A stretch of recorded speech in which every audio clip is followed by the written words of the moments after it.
So welcome everyone for coming to this event. Today we are very excited to be thinking about U.S. China economic policy development. World Salon has invited us to think about um, what are the consequences of Donald Trump's return to the presidency, and in particularly how this will affect U.S. China relationship. And basically, we are going to have a conversation. And before starting into some of the guided questions that the organization provided us, we will introduce ourselves. My name is Valentina González Rostani. I am a postdoctoral researcher at Princeton University, and I am an upcoming assistant professor at the University of Southern California, USC. I work on topics related to technological change. I specialize in particularly in political economy, and I am also interested in trade. But I also care a lot about politics. So today I am going to be here as a political scientist, but also as someone who cares deeply of what is going on in the world, and particularly in the US. So now I will pass the word to Mark so he can introduce himself. Greetings. I'm Mark Kennedy. I am director of the WABA Institute for Strategic Competition in Washington, D.C., where I focus on how America with our allies can do a better job of projecting positive economic power in a mutually beneficial way around the world. I bring to this experience as a U.S. Congressman for 3 terms and as President Emeritus of the University of Colorado. Thank you. Dave, do you want to continue? Sure. Hi, I'm Dave Kong, and I teach international relations at the University of Southern California, mostly doing things on U.S. China, North Korea, East Asian history. Zheng, do you want to continue? Yeah, sure. My name is Zheng Wang. I'm currently a professor of international economics in the University of Dundee in Scotland. I work in the broad areas of international economics, with a recent focus on the political economy of international trade and the global value chains, as well as environmental economics. Thank you. Thank you. Well, now we can move into the guided questions that the organization shared with us. The first one is for Mark Kennedy. And the question is, what policy measures should the United States adopt to effectively manage its strategic competition with China, while at the same time also mitigating the risk of escalation and safeguarding its alliance and economic interest on the global stage? The floor is all yours. Well, thank you. Thank you for that question. And just to sort of set the stage for our conversation here, let me go through all the different ways we've tried to answer that question, because we've really gone through multiple phases. Really, phase 1 was during the Obama administration, which you might call the maximum engagement, maximum carrots. We had 113 working groups going on at one point in time. And when we assessed what did that strategy result in hindsight, we really didn't see any improvement in market access and better relations between China and its neighbors and improvements in human rights or religious rights. So then we had phase 2 at the beginning of the Trump administration. Trump welcomed Xi Jinping to Mar-a-Lago in Florida in 2017. They had a good visit. Then they created a 100-day plan. And that plan wasn't going quite as fast as Trump was happy with. So he went to China in 2017 and then another visit. But then in 2018, frustrated by the lack of progress that he was seeing in sort of the charm offensive phase, he moved into phase 3, which is more of a maximum confrontation with a trade war that eventually led to a phase 1 deal, but then COVID intervened. So we really didn't have a conclusive result out of that. When President Biden came in the office, we'll call that phase 4, he had been there with the Obama administration, and he saw that the maximum engagement really didn't bear much fruit. So he gave up on trying to change China's behavior and instead focused on building alliances, strengthening the Quad, initiating the AUKUS submarine and technology relationship with Australia and the UK, adding new bases in the Philippines, building trilateral relations like between U.S., Japan, South Korea, expanding bases in the Pacific.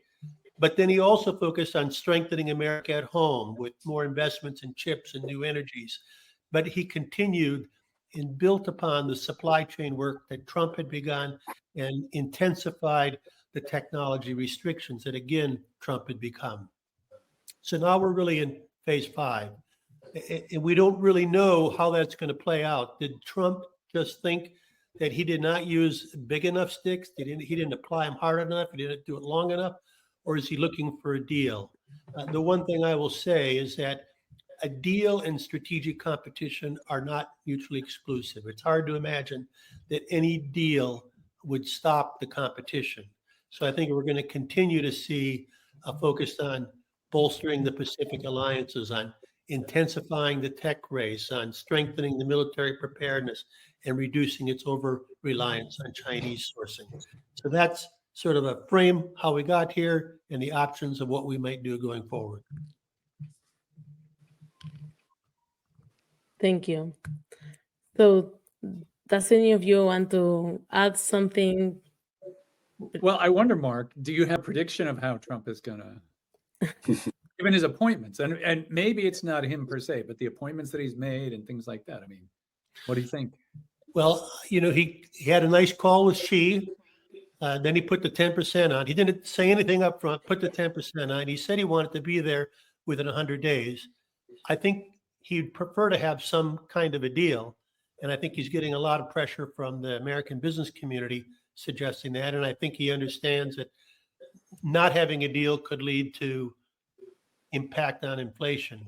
So I think you're going to be seeing an assessment by him. Does he have enough leverage points to negotiate a deal yet or not? Or does he need to apply more pressure in order to have a leverage point? But again, I would predict that even if we have a deal, that'll maybe take the trade piece of the strategic competition to be a little less hot temperature, but the continued pushing forward on technology and military preparedness will continue, deal or no deal.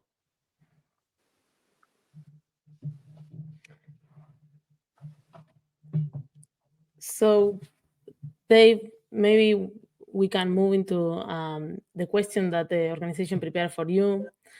So considering your expertise in East Asian security and American grand strategy, how do you believe the new U.S. administration will impact U.S.-China relationship on the Indo-Pacific border? And what policies do you believe should be enacted to mitigate that?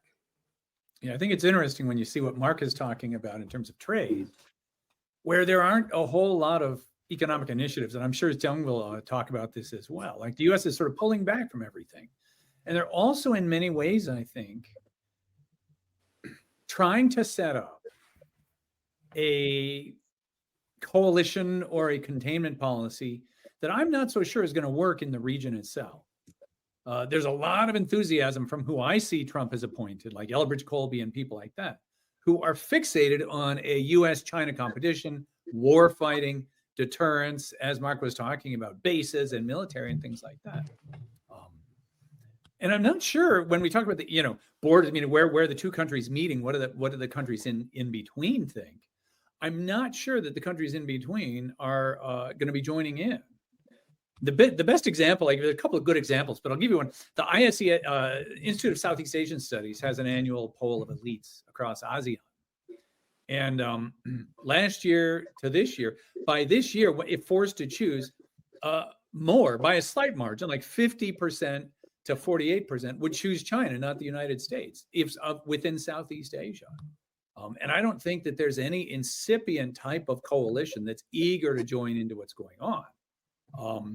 And a lot of people in DC will say, well, they don't want to have a choice. I think they have more agency than you think. It's very hard to actually force countries to do what they don't necessarily want to do. So I think that's where we're going to see a lot of the action. And I think Trump's appointees are in favor of this kind of an approach. I'm not sure myself how successful it will be. Well, I would just say and jump in on that I think you're going to see an increased focus on the part of the Trump administration of is China been diverting through Southeast Asia, which is going to create more tensions in Southeast Asia, because he pulled out of TPP in the first term, which many of those would have been perhaps participating in, but then put up the 40% tariffs, and China has done what you would expect them to do. They've put up operations across Southeast Asia and Mexico and other places and avoided the tariffs in that way. How much Chinese content versus local content was there in those products? I think that's going to be getting increasing scrutiny.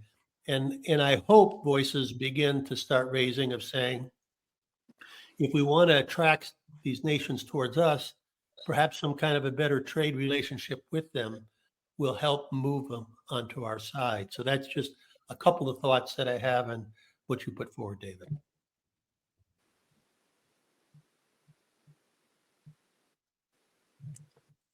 So, Dave, do you want to reply, or we move to? Yeah, I mean, I think he's right. I mean, I could go on, but I think Jung should jump in about how the U.S. is sort of pulling back from places that I don't think they should per se. But yeah, great. So, well, Zheng, I wanted to ask you, how do you anticipate the U.S.-China conflict impacting trade with other nations? And in particularly, what policies do you recommend maintaining the United States' positive reputation with the international market? Okay, thank you for this question. I think, first of all, we need to understand the background about the current trade war. It's a second trade war. When trade war was first launched against China during Donald Trump's first tenure, it was quite a big shock to China as well to the rest of the world. But China has learned a lot of experience from it.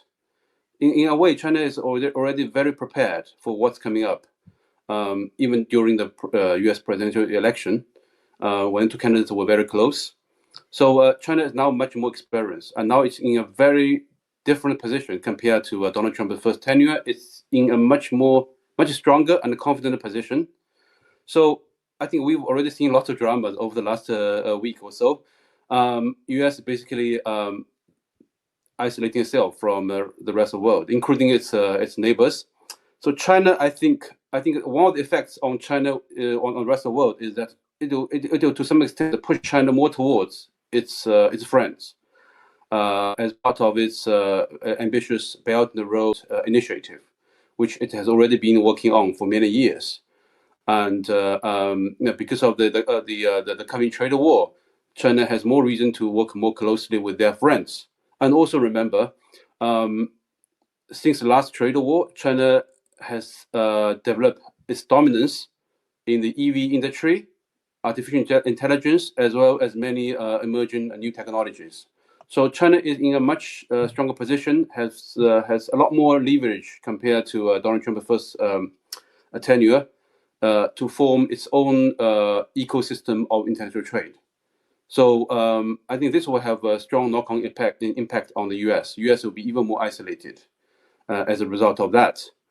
So I think so the world's international trade will be shifting, I think, more towards ecosystem where China is at the center, and while U.S. is being more marginalized. Right. So this is something I would expect. But also in terms of the new technologies, China is taking a lot of advantage of returnees from the United States. So because of trade war, it actually has very negative spillover effects on a lot of other industries. We see more and more Chinese scientists are moving away from China, moving away from the United States to go back to China and build their industry. So the effect of this will be a much stronger scientific base in China, and China's lead in many new technologies will be even more obvious in the next few years, I believe. So in terms of the reputation, I think the United States need to find a way to balance its politics with the importance of international trade for its national security, because United States national security relies very much on cooperation with many other countries. For example, in areas of artificial intelligence and environmental technology, without cooperation with many other countries, as well as immigrant scientists, it's impossible to succeed as a nation. And if we look at artificial intelligence, many of the scientists behind the success of artificial intelligence in the United States are actually ethnic Chinese scientists. So if these people leave United States to go back to China, this will leave a bigger hole in the United States for the new technology to develop. Yeah, that's from me so far. Thank you. I'll maybe jump in and talk about Yeah, sure. you talked about there, Sheng. I mean, first of all, America needs to continue to be a magnet for talent. You're absolutely right that the talent from around the world has really been driving America's leadership in tech. Now, I think going back to China, our top talent is a worry, and I don't think it's happened in any meaningful way, but it is something we need to pay attention to, which is why it's vitally important for America, even as we intensify our competition with China, to make sure that all feel welcome. Our Asian students, our Chinese students, all feel welcome here in America. It's going to be one of the critical variables as to how we win this. I would also say, to your point, that there may be an underestimating of China's tools of reaction. And many in the administration, may feel that given that we have such a huge trade deficit with China, that they have less tools. And we may be surprised by that. And then I would just challenge your EV being is a double-edged sword, because you got a huge amount of overcapacity that America's put up the blocks on. Europe's beginning to put up the blocks on. So all that excess capacity is flooding into the rest of the world, the global south. And you may think that that's benefiting China in terms of their relations, but it's really preventing them from having the ability to get up the rung of development themselves because of China flooding low-cost goods on them. So I think the doubling down on exports, I think has the potential of creating frictions between China and its trading partners, very similar to how the big, huge surplus with America ultimately contributed to the friction that we're now facing in America.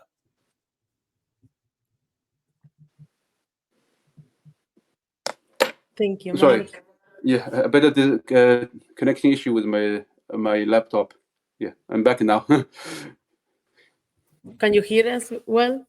Yeah, now I can hear you. Yeah, very well. We don't see you, but we can hear you well. Oh, sorry. So, Yeah, you carry on. Let me figure out.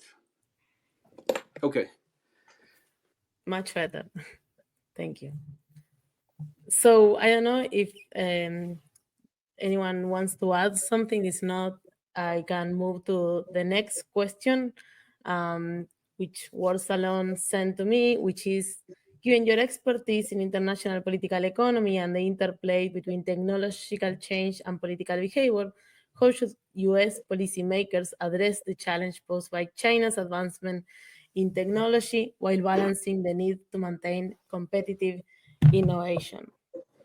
And basically here, some of the ideas that I wanted to bring were already mentioned by Sen in your intervention. So I think we are very connected in the way we are thinking about this. But before going into, I think, what is going to happen, one question that I wanted to bring to the debate is, why are we at this point? Why are we here, and why are we discussing this path of increasing tariffs and which in my way is also some kind of isolation? And this is related also with the process of technological change. And I think that basically we are seeing people an increase from citizens, an increase on the demand for these protectionist measures and these illiberal policies, illiberals in the sense that instead of opening, is closing. And part of the explanation for why this is happening is that there is a group of people that, for instance, they are affected either because of trade or either because of the increase of technological change or the displacement, that end up in a situation that they feel like they are left behind. So it's not, I think that one point to start is trying to think that why do we have Trump 2.0 and why do we have these specific policies that are now starting to be enactment is related to on what is going on and why people are moving into these more illiberal policy preferences. And I think more than thinking about policymakers, we also should incorporate into the question of how universities, how different actors, NGOs, and how the different research institutes can also help thinking about these problems, more like the roots of why we are seeing, in my view, a world that seems to be more isolated. So regarding the question itself about the technology, I think with what we are seeing now is a race in terms of technology. So at some point, maybe people were fighting on other areas. Now I think technology is one of the most important race, and China is really incentivizing the incorporation of technologies.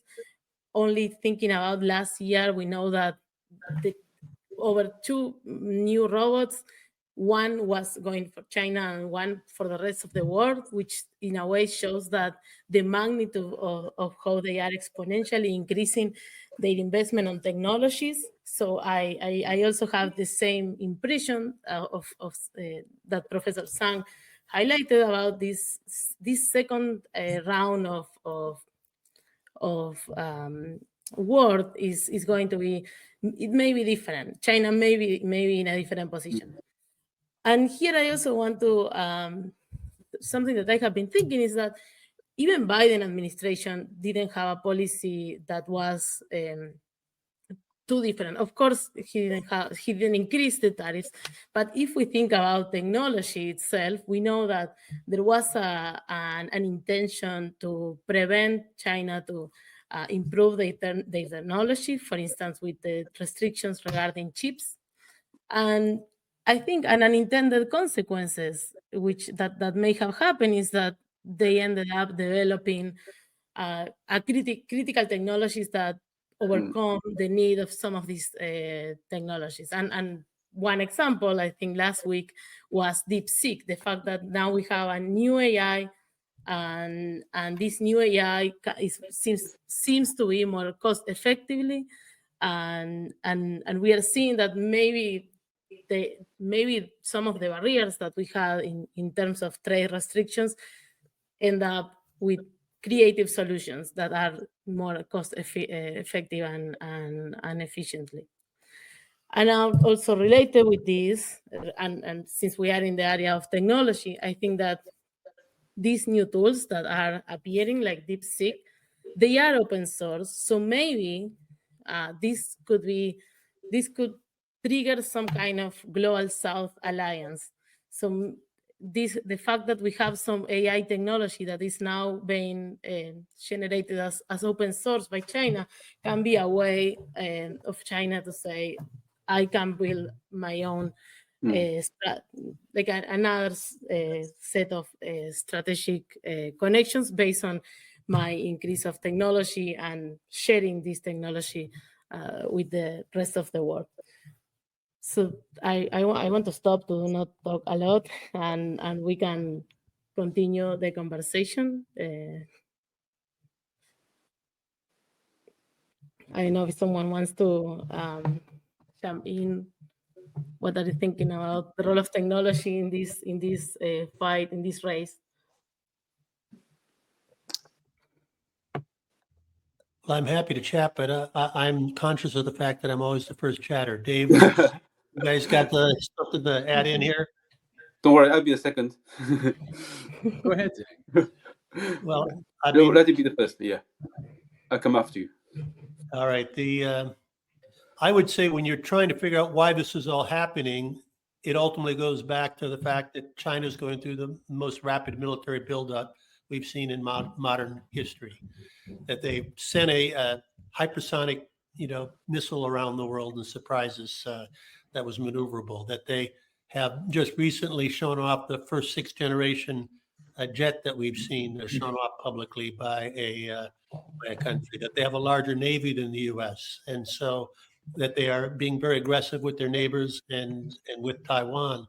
So all of this, the motivation, the stated motivation by Biden in terms of putting the first tech restrictions was to say we don't want to help accelerate the Chinese military any more than it is, and I think to a great extent that's been the focus. To your point of is it working? I mean, anytime you do restrictions, it's a double-edged sword. It both motivates the other side and there's some harms to you. I don't think we've got the full answer out of DeepSeek yet, because to the extent that that was facilitated by inappropriately accessing or utilizing OpenSeek, it's an example of China both innovating themselves and borrowing others' technologies in a very aggressive way. But I agree with you that America has a challenge to get the global south. Dave, you mentioned that in your opening remarks about that the Southeast Asia are sort of not really knowing which way they should go. The open source nature of DeepSeek strategically is a big outreach. So U.S. has some open reach, the Llama model out of Meta, but I think we're going to be seeing the sort of AI race in multiple different tiers, open, closed, but there's many other ways that AI will be used. So technology will stay at the center, but I really think the technology is being driven by making sure that we keep a military edge and not let our technology help them. The final thing I will say, you mentioned universities.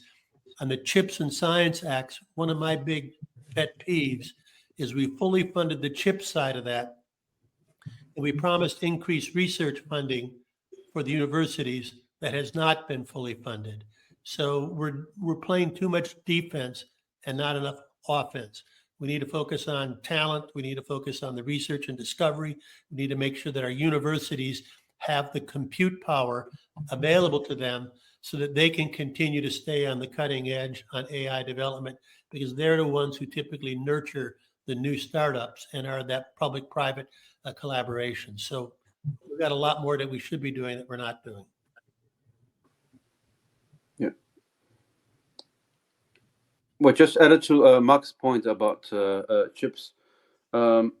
Well, I think the U.S. ban, export ban of advanced latest chips to China, I don't think in the long term it will work effectively, because China is only, I think, a few years behind, and everybody knows that it's investing hugely on this technology. Everybody knows that it's just a matter of time that China will have its a very own version of very advanced computer chips. Maybe not the top scientists, but many young scientists in American and West countries, they are now returning to China. There may not be perfect, precise figures, but according to my experience, many PhDs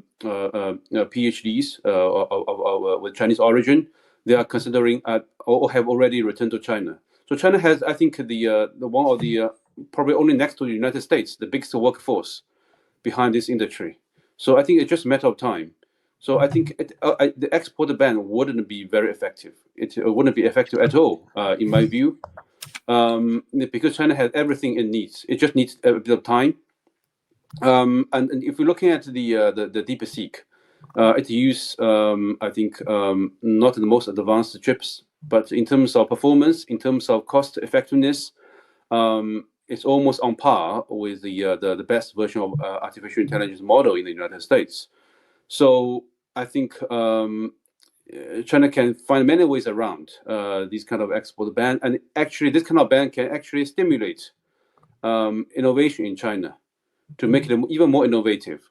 Because if we look at the national strategy of China, they list dozens of strategic investment And most Chinese universities are owned by the Chinese government.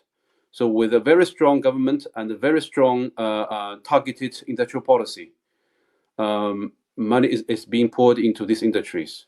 Eventually, I think China will be able to find a way to get around of these bans, because China has material, China has technology and talent.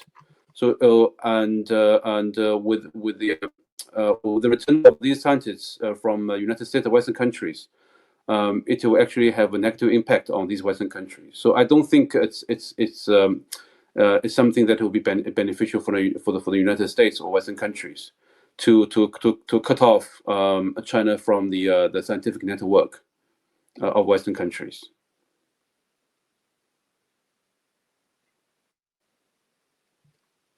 So maybe borrowing some of the questions that were shared with us about the general discussions related to this topic, the question number 4, to see if any of you want to give us thoughts on that. In your view, what diplomatic strategies should the U.S. adopt to manage its relationship with China, particularly in areas like technology, trade, and global governance? Mainly thinking if you think that there is something else that should be done besides the restrictions. And I know this is one of the questions related to this topic. So maybe if you have any sort of policies that can be promoted, I think one is this idea of not being as defensive, being also more into promoting this type of education and support the universities. I think that can be one possible answer in this regard, but I don't know if you have any thoughts about the diplomatic strategies in particular.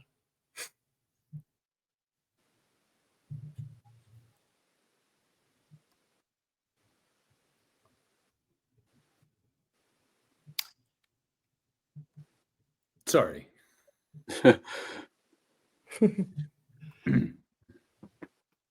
Dave, you're going to step up or? Yeah, go ahead. I'm sorry. I was trying to figure out the thing and I missed that my sound went in it. I'm sorry. Not a problem. No, you go ahead. No, please. I mean, it's, as I mentioned, the idea of active engagement, working groups, et cetera, are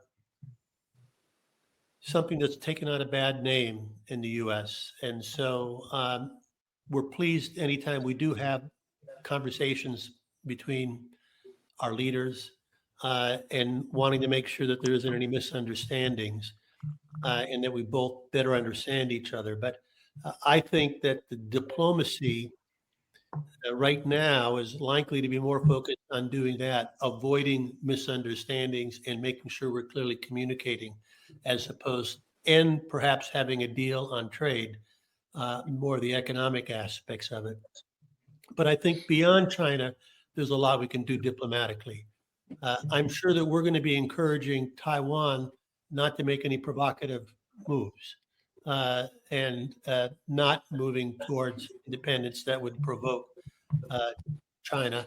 And I think as part of a deal, maybe more clearly stating that might be something that we're willing to do at the same time that we're helping Taiwan to be better prepared and armed to prevent anything from going on. I think the diplomacy action is going to be in and around China, trade and tech standards with our allies, because whatever we're doing on restrictions or whatever we're doing on research, we do better research if we're collaborating with our allies. We do better tech restrictions if it's collaborating with our allies. And I think both Dave and Zhang have brought up the fact that we're not paying attention to the global South in the way we need to be. And I will say the most recent restrictions on the AI diffusion rules, which brought into the restrictions not just the chips, but the cloud computing. They had some stronger restrictions that perhaps make sense and I support, but then they had some arbitrary numerical, you have to have this much in the US and this much in tier 2 countries, will make it harder for our companies to compete in the global South who want to have a data center in their country and the jobs that that's associated with. So I fear that we put so many restrictions on our own companies that we yield the market to China in the global south. We did that in many ways with telecommunications, with Huawei. We've done that in many areas, and I fear that we're doing that with cloud computing in the overreach that is in the AI diffusion rule that was just recently released.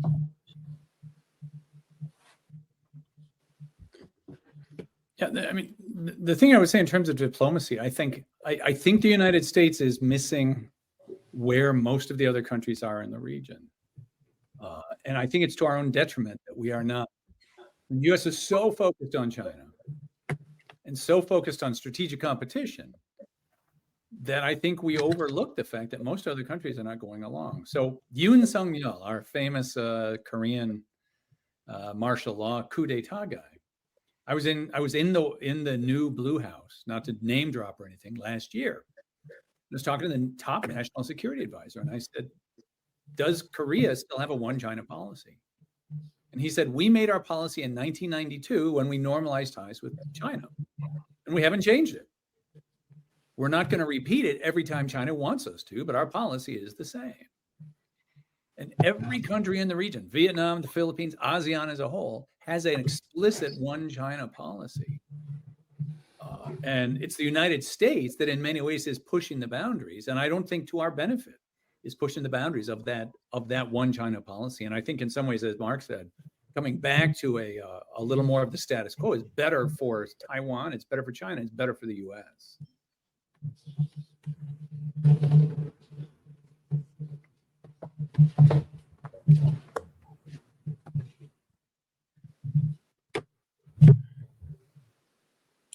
I don't know if you want to go over any of the questions that we have provided in advance, or we can move into the open the debate and see if we have Q&As from the audience, which I hope they will appear in the chat.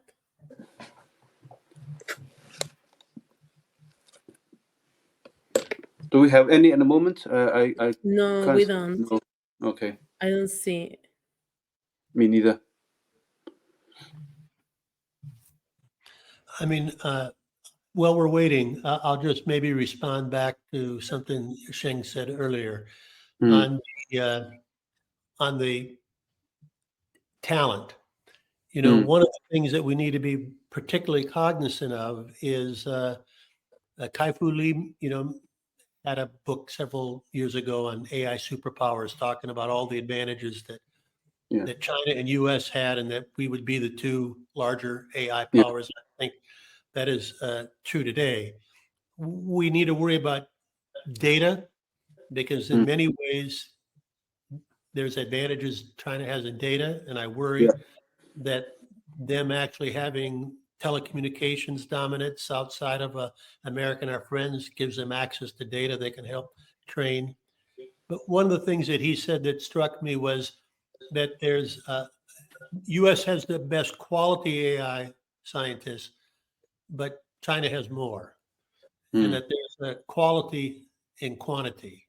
And particularly when part of this race for technology is going to be adapting it in multiple different ways, having a greater quantity is something that I think that China is having a greater quantity of those scientists is going to be something that we need to be keeping a keen eye on to make sure that we got the quantity of talent we need to move that forward. All right. About data, one observation I have is that the data privacy protection is, generally speaking, weaker in China compared to Europe and America. In that sense, Chinese companies are more able to collect data from its massive population. In that sense, I think data is the most important, one of the most important elements for the production of artificial intelligence, because the training of these models depends crucially on the real life data, and the AI models are running out of real life data these days. But China, given its population, given its relaxed protection on data privacy, this is an advantage China has compared to many other countries.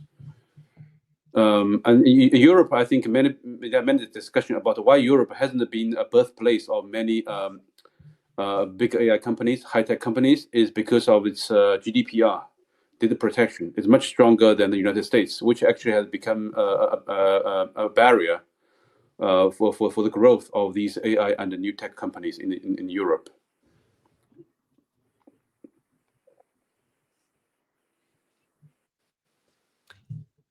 I think there's no doubt that Europe embracing the mantra of being a regulatory superpower Yeah. is difficult on their businesses and catching up. So I think you're going to see with the DeepSeek, hopefully is a wake-up call in America. I don't know what it takes to wake up America and start fully funding research and really focusing on our education system in the way we need to. But that's going to accelerate AI even further, faster, and in more, even greater than today, put the tech race at the center of this competition. And so, Dave, I'll maybe pose a question to you. You know, ultimately, America will probably make people choose on the tech front. You know, Secretary Raimondo made the comment, you can't be in both the China tech sphere and the U.S. tech sphere. Yeah. Do you see a point coming down where these ASEAN countries that want to be indifferent are going to be forced to say, okay, do I put Alibaba data center in, or do I put Amazon or Microsoft? Is that going to be the point at which they don't want to make a decision but have to make a decision? Let me answer it two ways, because I think this is very interesting. So I was having a conversation last year with one of the top U.S. telecom companies, some of the top people. Everybody knows this company. And they said, we all think that if we decouple and we force people to choose, the innovation will happen on our side. And they said, I'm not so sure that's the case. They said, we're not sure we can survive without the China market and without the innovation that's going on in China. And that's a top U.S. company. So I'm not in a position to predict that, but I am not convinced that we are going to win if we make countries choose. And you know, I was just in Singapore last summer, and the BYD cars are pretty nice. You know, they're cheap, they're efficient, they work well. I'm not sure where they would come down if we do this, and I'm not sure that the United States benefits if we do. I think already we can see, like, and I will just say, I'm not a tech guy. I would defer to Valentino on this, or John, or you. But from what I know about EVs is that China is making very cheap, very good EVs, and we are not keeping up. I think it's true on EVs, and I think we all have an academic background. We know that innovation happens better when it's a back and forth ping pong, building on each other's ideas. So having that greater collaboration is something that elevates the overall pace of innovation. So I think we need to, whenever we're making any judgments on restrictions, factor that in. Part of my frustrations is we don't have as much collaboration with our European colleagues, with Japan, with South Korea on the technology front as we perhaps could. So I think one of the calls to action in America is, particularly if you're a little bit nervous about some of the collaboration we're doing on these cutting edge technologies with China, we need that collaboration. We need that back and forth. And there are some good scientists in other parts of the world besides just US and China that we can collaborate with more than we are today.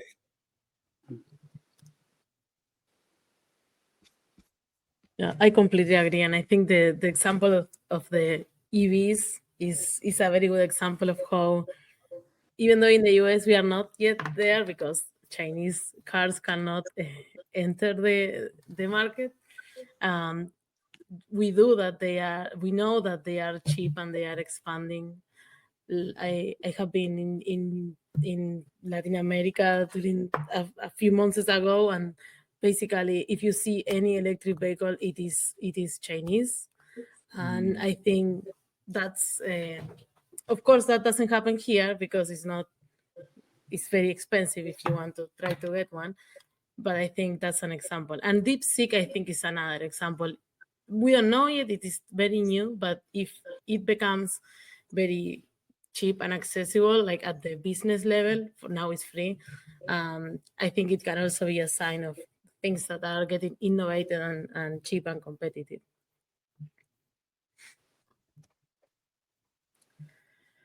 So we do have one question in the chat from the audience.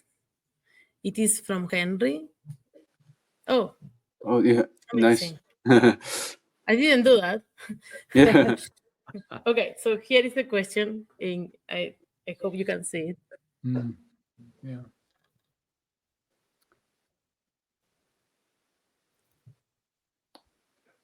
The first thing, let me jump in. I would say that there were different eras. Again, I think as Mark was pointing, there was a sort of honeymoon era, and then there was the let's fight era.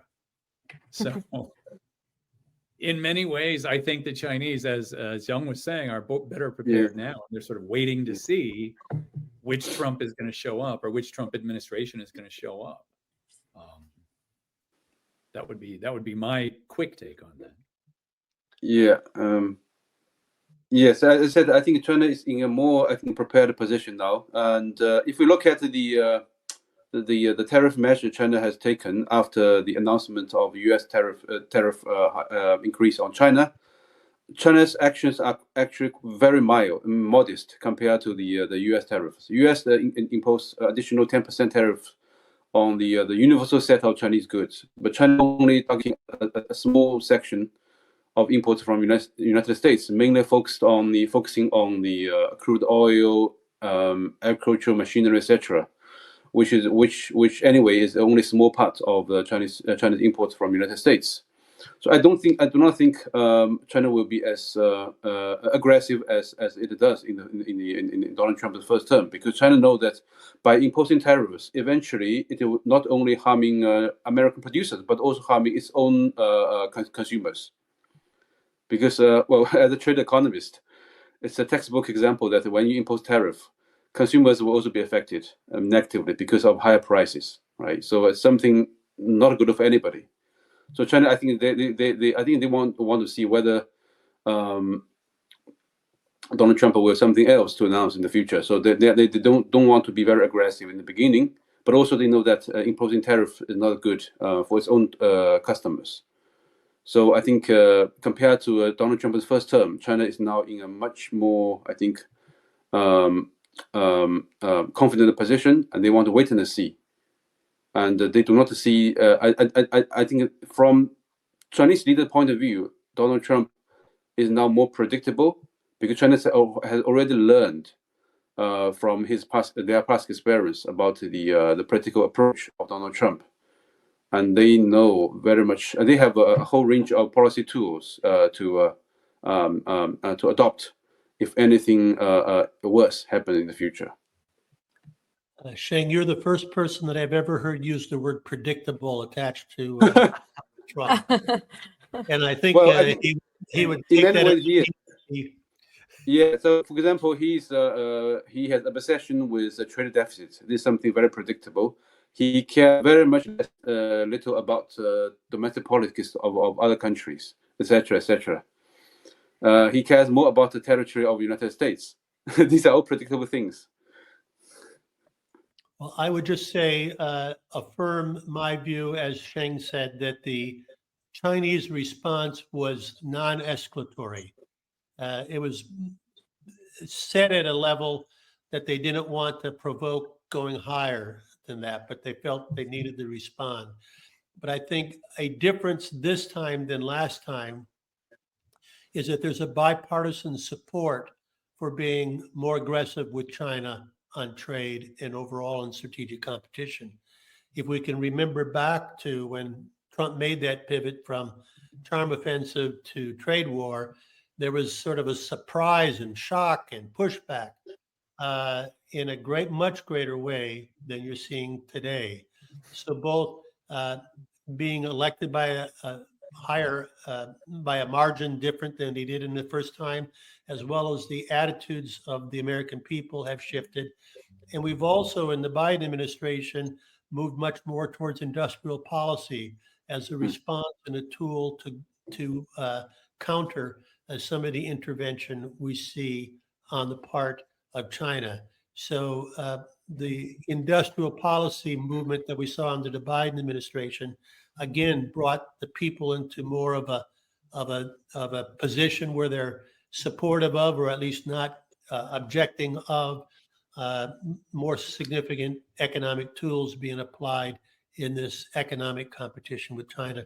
Those are some of the changes in the landscape I see today versus when Trump was in the first term.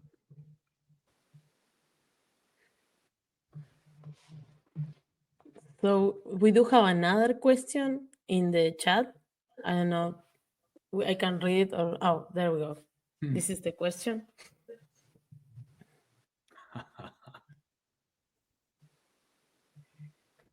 Let me make one comment on the back of what Mark just said, which is I still remain really surprised at how, everybody, both sides, both parties, people, etc., are all for tariff and trade wars and things like that. I mean, I never thought when I was in grad school learning economics that we would ever be in this position, right? And yet here we are.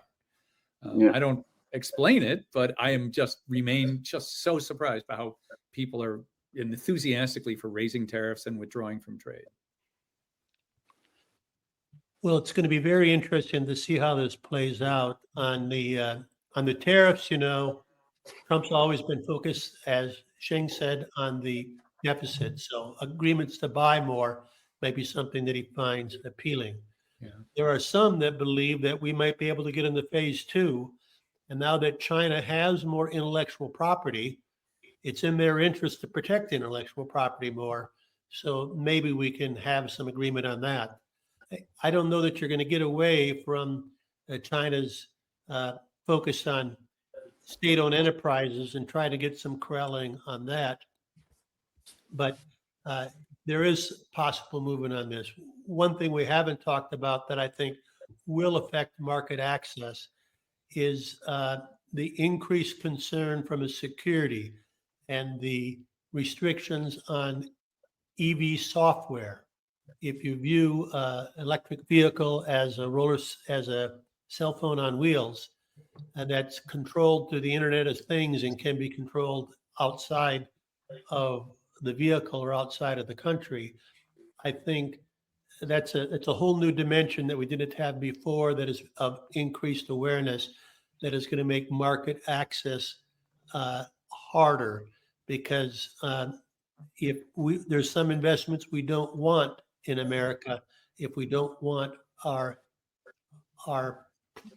objects to be controlled potentially through the Internet of Things by an outside force.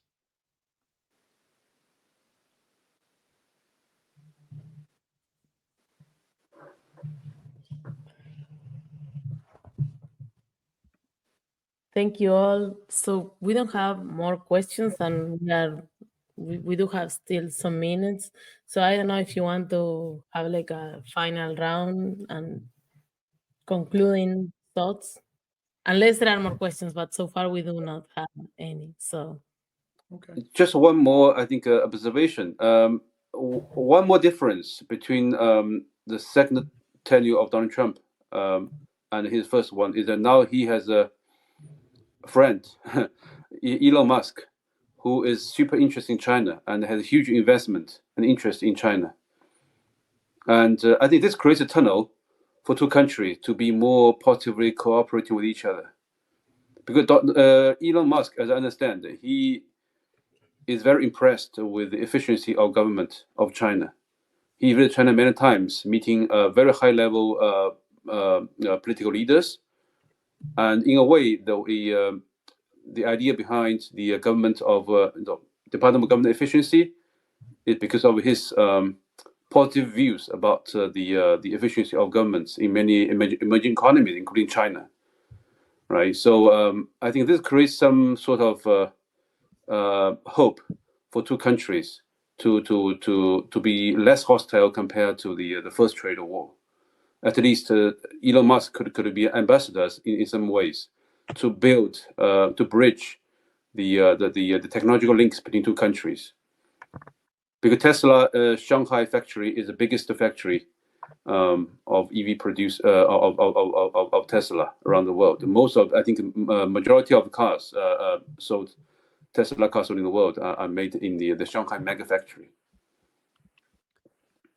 There's no doubt that the extent of Musk engagement has been a surprise, and we could have a whole nother conversation on just that. And I'm going to refrain from talking about the concerns of many people have about those.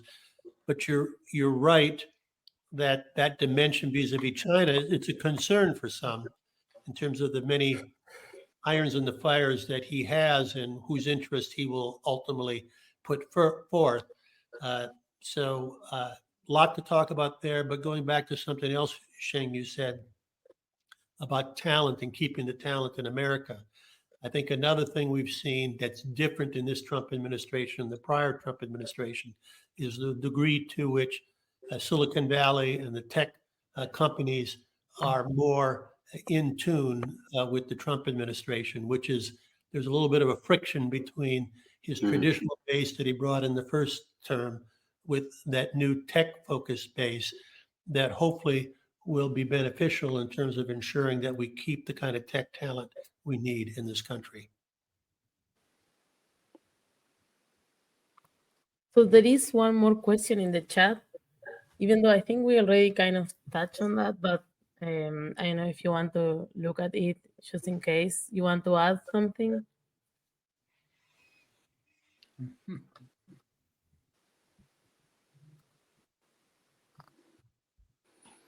I only have one comment, which is I think actual decoupling and is not realistic.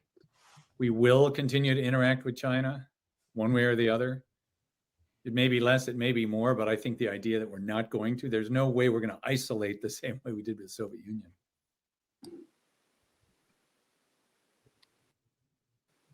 It's also acknowledged that some degree of interdependence on non-critical items and where you're not over-reliant is a deterrent to aggression, which is ultimately should be our goal. Our goal should be is how do we deter aggression from occurring in the Western Pacific? But there are a lot of areas where we are still over-reliant. So I think given the magnitude of engagement we have, and there's been some debate as to how much is it really diminished, because when you add in all of the content of Chinese product coming through Southeast Asia and Mexico, have we really had any kind of reduced dependence on China despite all the efforts that have had over the last several years? So as Dave says, there's a lot of interdependence between us, and I'm focused on things like chips and critical minerals and pharmaceuticals where we're over dependent on those and reducing those, but tariffs across the board are a blunt instrument and are not necessarily focused on that targeted reductions unless the tariffs themselves are targeted. And that's something I think we're wrestling with on this de-risking versus decoupling.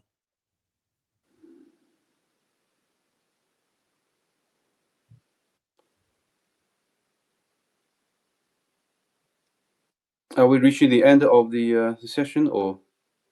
Yeah, we are exactly at 7:30. Well, it was a pleasure to have this discussion. Very enjoyable session. Thank you. Yeah, many Thank questions. I think many I learned things a lot. to think about. Yeah. Thank you so much. Great to meet you all. Yes, great Nice to meeting meet you, you. Mark. Nice to meet you. Yeah, Valentina. Bye. Thank you. Bye. Bye-bye. Everyone. Bye.